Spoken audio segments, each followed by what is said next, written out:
Hi കൂട്ടുകാരെ, കുട്ടി മലയാളത്തിലേക്ക് എല്ലാവർക്കും സ്വാഗതം. ഇന്ന് നമ്മൾ കേൾക്കാൻ പോകുന്നത് രാവിലെ ഉണരാൻ മടിയുള്ള ഒരു കുട്ടി പെൻഗ്വിൻ പ്രഭാതത്തിന്റെ മാന്ത്രികത കണ്ടെത്തുന്ന കഥയാണ്. പണ്ടൊരിടത്ത് മഞ്ഞു മൂടിക്കിടക്കുന്ന മലനിരകൾക്ക് താഴെ ഇംബ്ലൂ എന്നൊരു കുട്ടി പെൻഗ്വിൻ താമസിച്ചിരുന്നു. കൂട്ടുകാരോടൊപ്പം മഞ്ഞിൽ കളിക്കുന്നതായിരുന്നു അവന്റെ ഇഷ്ട വിനോദം. എന്നാൽ അവനൊട്ടും ഇഷ്ടമില്ലാതിരുന്നത് രാവിലെ എഴുന്നേൽക്കുന്നതായിരുന്നു. ഒരു ദിവസം രാവിലെ സൂര്യൻ ഉദിച്ചുയർന്നപ്പോൾ ഒരത്ഭുതം സംഭവിച്ചു. ഒരു പ്രകാശഗോളം ഇംബ്ലൂവിനടുത്തേക്ക് വന്നു. അതിൽ നിന്നും ഫ്രോസ്റ്റി എന്ന ഫെയറി പ്രത്യക്ഷപ്പെട്ടു. ഗുഡ് മോർണിംഗ് ഇംബ്ലൂ, ഞാൻ ഫ്രോസ്റ്റി. നിന്റെ പ്രഭാതങ്ങളെ മാന്ത്രികവും സാഹസികവുമാക്കാനാണ് ഞാൻ വന്നത്. പ്രഭാതങ്ങൾ തണുപ്പും ഉറങ്ങാൻ നല്ല സുഖമുള്ളതാണ്. ഇംബ്ലൂ, ഇന്നത്തെ പ്രഭാതം നമുക്ക് ഗംഭീരമാക്കാം. ഫ്രോസ്റ്റി പറഞ്ഞു. ആദ്യം സ്ട്രെച്ച് ചെയ്യണം. ആകാശത്തേക്ക് എത്തിപ്പിടിക്കുന്ന പോലെ നിവർന്ന് നിൽക്കൂ. ഹായ് ഹായ്, ഇത് അടിപൊളിയാണല്ലോ. ഇംബ്ലൂ ചിറകുകൾ വിടർത്തി ഫ്രോസ്റ്റി സൃഷ്ടിച്ച മാന്ത്രിക ലോകത്തിലൂടെ മെല്ലെ മെല്ലെ നടന്നു. ചുറ്റും കളിച്ചുകൊണ്ടിരുന്ന സീലുകളും അവനെ പ്രോത്സാഹിപ്പിച്ചു. ഹായ്, ഇങ്ങനെ എഴുന്നേൽക്കാൻ നല്ല രസമാണല്ലോ. ഇനി പല്ല് തേക്കണം. നല്ല പല്ലുകൾ ഉണ്ടെങ്കിലേ നന്നായി ചിരിക്കാൻ കഴിയൂ.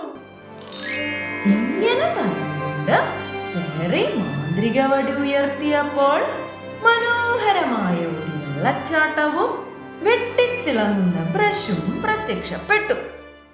പാട്ടും പാടി അവൻ പല്ല് തേച്ചു. നല്ല പല്ലും നല്ല ചിരിയും, എന്റെ പല്ല് നല്ല പല്ല്. ഹോയ് ഹോയ്, എന്റെ പല്ലുകൾ വെട്ടിത്തിളങ്ങാൻ തുടങ്ങിയല്ലോ. ഇനി നമുക്ക് കുളിക്കാം. കുളിച്ചാൽ ഉന്മേഷവും ഉണർവും ലഭിക്കും എന്ന് പറഞ്ഞുകൊണ്ട് ഫ്രോസ്റ്റി വീണ്ടും മാന്ത്രിക വടി വീശി. പെട്ടെന്ന് സുന്ദരമായൊരു കുളം രൂപപ്പെട്ടു. ഇംബ്ലൂ വെള്ളത്തിലേക്ക് ഒറ്റച്ചാട്ടം. ബ്ലും! വെള്ളം വളരെ ഉയരത്തിൽ ചുറ്റും തെറിച്ചു.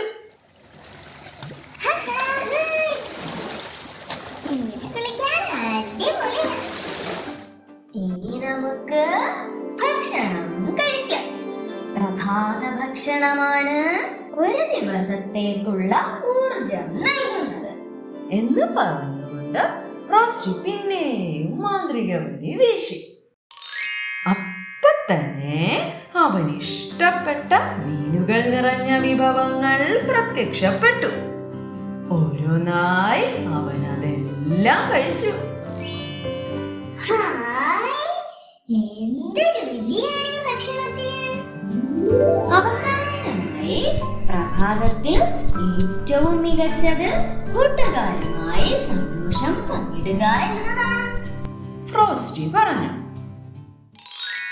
ഇംബ്ലൂ തന്റെ കൂട്ടുകാരനായ ടിൻഡുവിനെ കെട്ടിപ്പിടിച്ച് സന്തോഷം പങ്കുവച്ചു.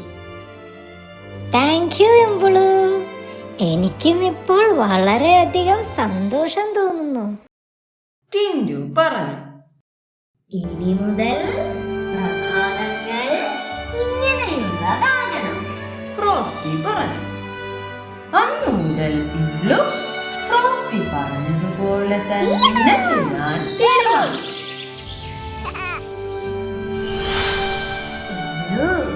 ഒരു വലിയ പുഞ്ചിരിയും മാനസികതയും കൊണ്ട് എല്ലാ പ്രഭാതങ്ങളും മാന്ത്രികമാക്കി മാറ്റാം.